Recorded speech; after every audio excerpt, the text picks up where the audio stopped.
Hallo, welkom terug tot deze nächste klas. Dit is de derde klas. En we reden aan het thema van onze Beloonung maakt een eigentliche Unterschied. En ik hoop dat zij kan het zo klaar brengen dat jullie kunnen verstaan wat ik meine dat het een weet haar vindt.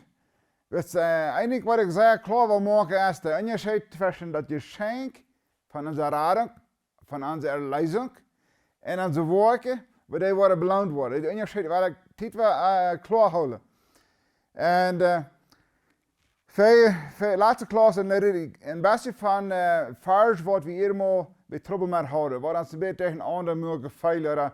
Nee, we reden van dit of van dit. Dus we gaan een vers opnemen wat er ook van ons redt. En dan we weer gaan in dit thema.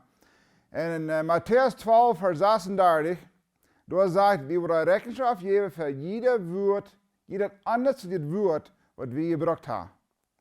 En als ik ging weer dan wie ik angst, wat heb ik dan vandaag gezegd? Waar word ik vandaag weten wat ik alles zeggen worden? Waar word ik niet in woord gebruiken wat niet neidig is? En dat redt niet van te veel wiederbruiken te worden erklären. Dat redt van een woord gebruiken wat er schädlich is. En spreche 18 redt van dat leven dood is aan de tong. Zo met mijn tong doe ik goed reden, ook slecht reden. Ik kan beides. Dat zeg ik in het Nieuwe Testament, we zullen zien en niet vluchten. Dat is beides van de tong. Dat zeg ik, we kunnen beter woorden als zijde woorden beides komen uit dezelfde born, want dat jet je goed. En ten beispiel ik de afreden van een mens. Dat is een ander woord. Dat is al een negatief woord. Dat is al dood, wat ik rede met mijn mul. Maar dat redt niet van onze erleiding verliezen. Dat redt van een loon krijgen.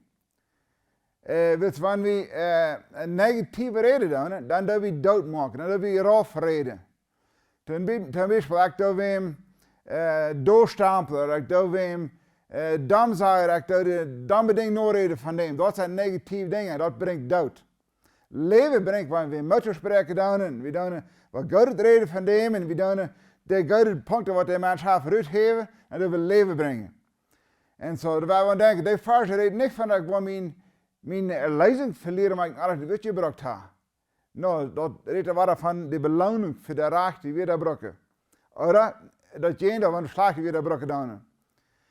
En wil we über onze herkomst, zoals ik zei, onze magnetische herkomst, das Thema nicht sehr bekannt met is, dan hebben we zeer veel mal de woorden en de erleiding topgereed, en dan wordt het tegen anderen, en dan krijgen we een angst. Wat heb ik dan wat gezegd hebben? Wat weet ik nou, weet? En zo dat we best aan denken dat we kunnen ons ganz sicher zijn en het is erleiding. We zijn waarheidsburger, dat hebben ons ganz sicher zijn en dat. En dan zitten manche mensen wat en deze ding bij tegen anderen zijn, bij op de mix zijn, niet correct weten. En dan worden ze mensen zeer streng.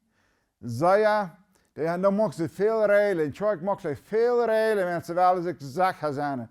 Want ze buur waren op dit. En dat je hem zo erop wie als mensen, we verstaan dit veel beter. Deze woorden, loon, verstaan we veel beter als een geschenk. Geschenk is ons niet ganz klar. Wo hebben we werkelijk een geschenk krijgen dat het zo groot is? En dan doen we dat op woorden buren. En zo, het zijn zo erop wie als mensen, we willen teruggaan naar woorden. We zijn geraad tegen woorden. En ik zie dat raad van je scherre mensen en zo weer. Zo, onze woorden is onze weg van leven. Dat zijn onze woorden. En zo wanneer ik in mijn leven, naar mijn yes, wat in mij waarheidsburger is, dan ook gaan doe, dan worden mijn woorden goed zijn. Dat zeg ik ook, van gerechte mensen is niet alles gerecht. Van ongerechte mensen is alles ongerecht. Zo wanneer ik een waarheidsburger mens zie, ik ga dat geschenkje krijgen. En ik ga hem yes in mijn leven, en ik doe nooit hem yes nog leven, dan doe ik leven produceren. Dan alles wat ik doe, brengt leven. So we durven gewoon geen angst leven en zeggen, wat heb ik vandaag gezegd van woord. En wanneer we zeggen op dit buur doen, op de woorden, en we zeggen, wel, du bent niet graag, maar dat is niet graag aantrekken. Du hebt deze stad, dat is niet graag. We dan zeggen op woorden buur van onze zeiligheid, dan worden we zeer leicht niks rechten. Dus dat komt er met aan. Dan doe je rechten. Du bist nicht dollar gerat, wanneer veel Geld staat. Oder weniger gerat, wanneer weniger Geld staat. Du kriegst es mehr Lohn oder weniger Lohn. En dan zeiden mensen bijvoorbeeld wel, zo dat maakt geen onderscheid wat ik doe? Absoluut dat heeft een grote onderscheid maken. Aan de beloning van zijn werken, dat heb je niet gezegd verstaan, we hadden niemand geleerd. Maar dat maakt een zeer grote onderscheid, waar we beloond worden. En daar redt er niet zo veel van, krijg wat de onderscheid wordt zijn in Himmel of in een hal. Maar dat heeft zich te verstaan, dat de hal wordt ook een onderscheid hebben. Van een mens wat vielleicht de goede smelie heeft, dat je dan wat hij wist en maar true was, verzocht de goede smelie om alles recht te doen, heeft hij lezing plus niet verstaan vielleicht. Of is een Hitler wat hij heeft miljoen mensen omgebracht. Dat wordt een onderscheid zijn. Wilt God is een rechter.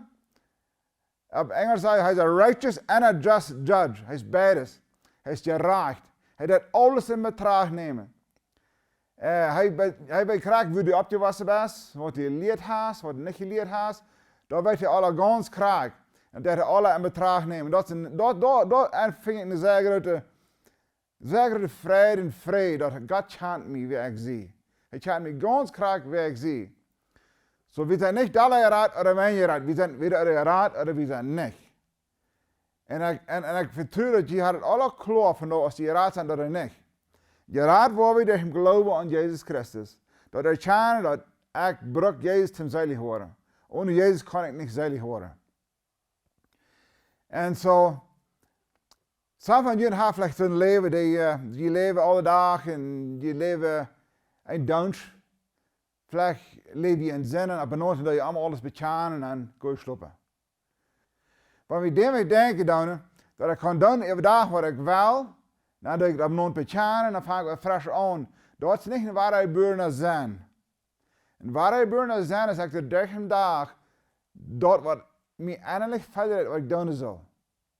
En ik doe dat klaar, ik leer me dat klaar erkennen, waar het veld, want de raak veld of de aardig veld. Wanneer we uit onszelf leven, uit ons vlees leven, dan leven we niet in het christelijke leven. En zo, nu wil ik nog twee zaken zeggen, wat je een beetje aan behouden, want je kan. Eerst is, wat we geloven, dat entscheidt waar we in eeuwigheid worden zijn. Waar we leven hier op de aarde, wordt entscheidt waar we in eeuwigheid worden leven, in Himmel, wanneer we raad is. Zo, de schrift redt zeer veel van werken. We zullen goede werken doen. We zullen niks moeten spreken goede werken te doen. We zullen niet via de nächsten goed te behandelen. Dat is zeer veel van werken. Dat meint niet erlezen, dat meint beloning voor werken. Dat zeg ik dat een geloven ohne werken is dood. Dat is dood. En mensen wat een geloven is, wat de hele Jezus aan zich heeft, die dat automatisch, dat is een goede ding. En jij zegt, nou die vrucht, wordt een boom ter tjane gaan. Also, de vrucht wat we hebben, de werken wat we doen, die maken een onderscheid. En zo, we gaan een klein beetje dit te wijzen hier. Ik hoop je kan het zijn. Dit is een beetje als me vaststellen dat de hemel een hal kan zijn. Ik zei niet dat het krijgt stemmen heeft. Maar ten beispiel, dit vers hier de hemel. En dan heb je een ganse spats hierin en hier is het breder. Zo, wat moet je met klaar aan ze dagen wat vaststellen. Hier in de maan is een grote slocht tussen. Dat zegt dat als van de schrift van Abraham en Lazarus, dat we een grote slocht tussen. Dat kan keiner ever gaan.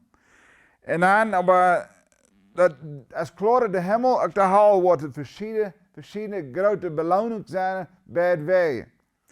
En zo, nu wil ik best een paar dagen geven.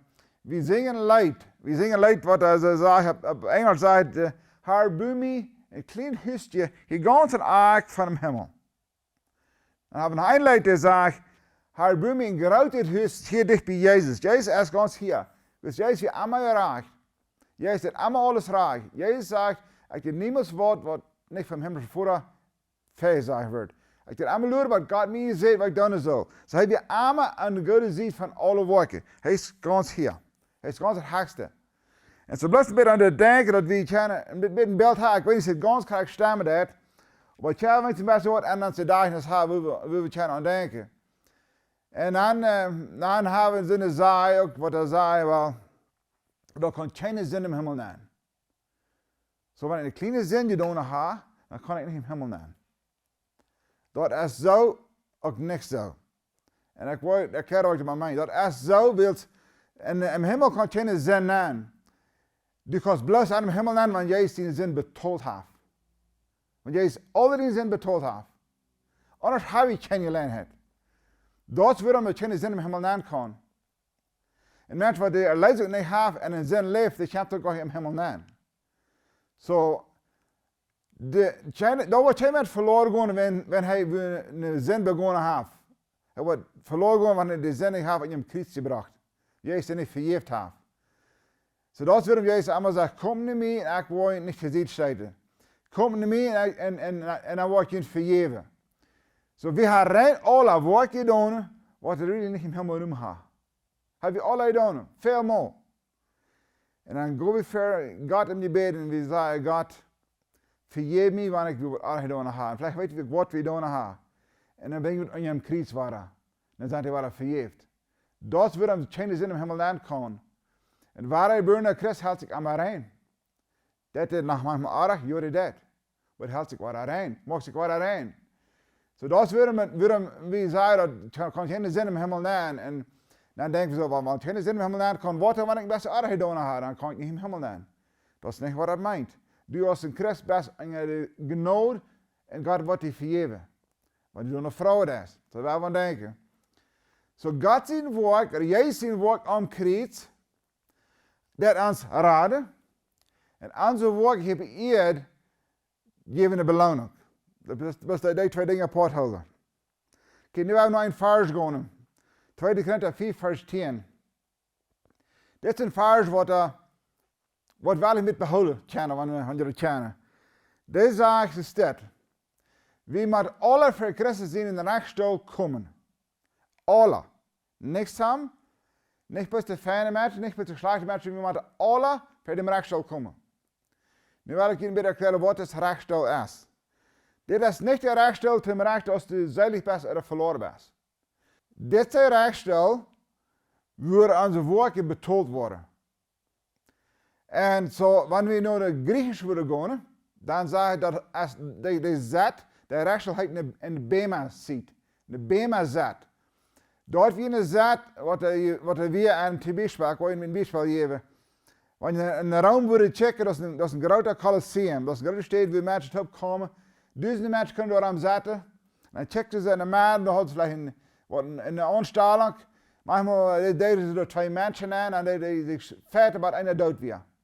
Manchmal deden ze er een leven aan en een mens, dan zijn we dan het leven blijven. Die zeiden, voor duizenden mensen zijn aangekomen door aan de Colosseum. Dat we in de stad, weer een plaats, waar ze alle komen checken. Maar een van dit gebied, waar ze bijna spelen deden, daar feiten deden, maar één wie een zet, dat we een bema ziet, dat we in een rechtsstoel. En dit man, wat op deze zet zat, die deze mensen belonen werden, je wennen deed. Die kreeg dan vielleicht een kroon. En te deze tijd deed ze eenmaal een kroon vlaagte van kruid, van staken. Jezus had ook een kroon. Maar nu reed ik van de fijne kroon. Er wordt een kroon gevlaagd en dan wordt er gevorven. Er wordt van golden kleur gegeven en dezelfde kleur met doen als ze goud gewonnen hadden. En ten bijvoorbeeld, en op sommige steden wordt veel geëifd, zijn we boven de Aranen kan. Dan er vielleicht 20 stuk wat Aranen doen, of bloß einer gewend. En einer is nummer 2 en einer is nummer 3. En de eerste krijgt dan vielleicht een goldene kjede of een kroon. En dat geschenk, die beloning voor wat ze gedaan hadden, weer de bema ziet. Dat weer dus rechtsstoel wie we nu van reden doen. Oké, nu hebben we nog eenmaal lezen. We moeten alle voor Christus in de rechtsstoel komen. Dat in iedere zijn loon, het recht van wat hij gedaan heeft in dit leven. Goud of slaagt. So, dit redt hier von Worke, das redt nicht von Erlösung. So sagt jeder einer moet verder zat komen. Ik en du worden ook verder zat komen. En daar wordt alles openbaard worden. Dat zeg ik, alles wat we gedacht hebben, alles wat we hebben vielleicht dingen gedaan in order te zijn. Dat komt ook even deel. Ik heb vielleicht goede dingen gedaan in order te zijn. Wanneer ik deze boodschap hier breng, Tim, ik wil nu geloof zijn, dat is in order te zijn. Dat had ik ook opgeschreven. So alles wat we doen is opgeschreven. Dat we laten nog meer van hier.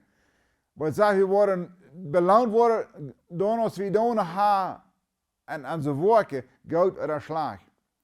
So we moeten alle verder zet komen. So dat maakt onderscheid waar je leven is. Te veel van ons denken zo, wanneer ik raad zie, dan zie ik wens raad. Ik weet dat maakt geen onderscheid. Dat maakt een grote onderscheid. En een dag waar we kunnen zijn, wat voor grote onderscheid really maken dat. So der genode, zijn we raad, beloond worden onze werken nou. We hebben die ding best titel, maar ganz klar houden. Als Paulus leven deed, dan wie hij weer een zeer bekende weg van reden. Hij reed mij van dat ik raan en reis. En ik wil je waan en zo weer. Hij bracht zo'n weer staat.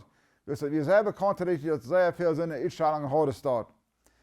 Maar dat loon is allemaal doen als je doen hast. Doen als je doen hast. Dat is niet een geschenk, dat is een beloning. Dat is een beloning.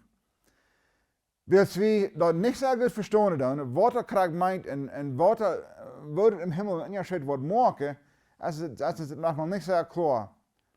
En dat we mij eenmaal deze ding interpreteren. Dat is het zeer aanklaar. En Matthäus 16, vers 27 zegt, daar zegt het, de mensen zijn wat met zijn engeltop en zijn voor zijn heerlijkheid komen en in iedereen loon geven, dan wat hij gedaan heeft. Nog maar een vers wat meestal hetzelfde zegt. Er zijn nog meer versen wat dat zegt.